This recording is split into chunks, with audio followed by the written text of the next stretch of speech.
வாரிசு அரசியலின் புயல். சசி தரூர் எழுதிய கட்டுரை ஏன் காங்கிரஸை அதிரச் செய்தது?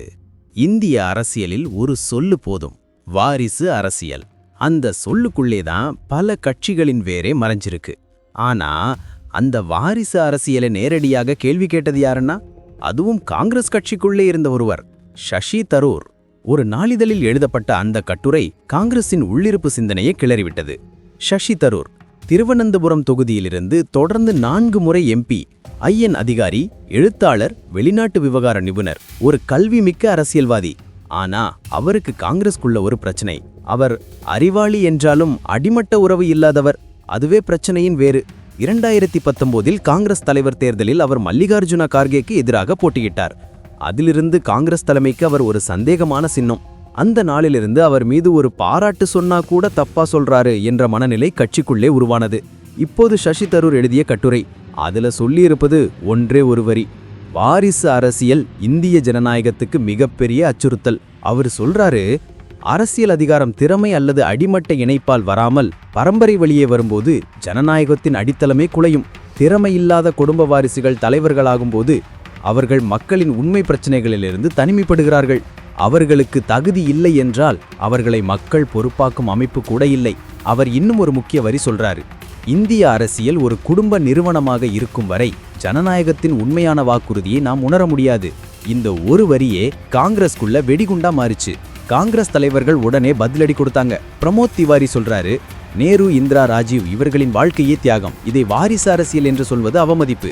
பாஜக செய்த சாக்ரிஃபைஸ் என்ன? அதாவது காங்கிரஸ் சொல்றது, நாங்கள் குடும்ப வாரிசு அரசியல் அல்ல, தியாக அரசியல் என்ற மாறுபாடு. ஆனா இதுல உண்மையான கேள்வி வேற. தியாகம் இருந்தாலும் தேர்வு இருக்கணும், தகுதி அடிப்படையிலே வரணும். அதுதான் தரூர் வலியுறுத்துறாரு. பாஜக பக்கம் இதை ஒரு கோல்டன் ஆப்பர்ச்சுனிட்டி ஆகிட்டாங்க. ஷெஷாத் பூனவல்லா சொல்றாரு, தரூர் ஒரு ஆபத்தான வீரர். அவர் சொன்னது நேரடி தாக்குதல். காங்கிரஸ் குடும்பம் பழிவாங்கும் தனம் கொண்டது. ஜாக்கிரதையாரு. அதாவது தரூரை பிஜேபி நேரடியாக டிஃபெண்ட் பண்ணாது, இன்டைரக்டா அவரை மார்ட்டிர் ஆஃப் ட்ரூத் மாதிரி காட்டுறாங்க. இது பிஜேபிக்கு எமோஷனல் பிளஸ் பொலிட்டிக்கல் மைலேஜ் இரண்டும் தருது. நாங்கள் தான் குடும்ப அரசியலை எதிர்க்கிறோம் என்ற ஒளியோடு. இது சும்மா காங்கிரஸ் விஷயம் இல்ல, இந்திய அரசியலிலேயே வாரிசு கலாச்சாரம் வேரோட இருக்குது. நேரு குடும்பம் மட்டுமல்ல, தென்னிந்தியாவிலையும் வட இந்தியாவிலையும் பிராந்திய கட்சிகளிலேயே இதே மாதிரி வாரிசு அரசியல் நிறைஞ்சிருக்கு.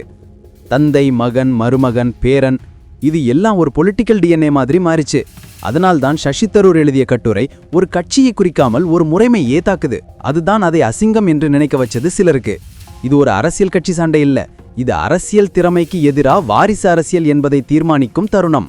ஒரு நாட்டின் எதிர்காலம் முடிவாகிறது அதிகாரம் யாருக்கு கிடைக்கிறது என்பதில் அல்ல, அது எப்படி கிடைக்கிறது என்பதிலே தான். திறமை, முயற்சி, மக்களின் நம்பிக்கை இவையாலா அல்ல, குடும்பம், பெயர், வம்சம் மூலமா.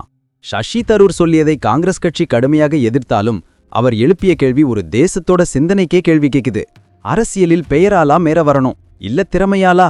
இந்த கேள்விக்கு பதில் சொல்றது நம்ம மாதிரி வாக்காளர்கள் தான். குடும்பம் நம்ம ஆட்சியை கையில வச்சா மக்களின் குரல் மறைஞ்சிரும். நீங்க என்ன நினைக்கிறீங்க? வாரிசு அரசியல் ஜனநாயகத்துக்கு ஆபத்தா இல்ல அவசியமா? கமெண்ட்ல சொல்லுங்க. ஒரு லைக் பண்ணுங்க, நம்ம குரல் ஒலிக்கட்டும். Like and subscribe.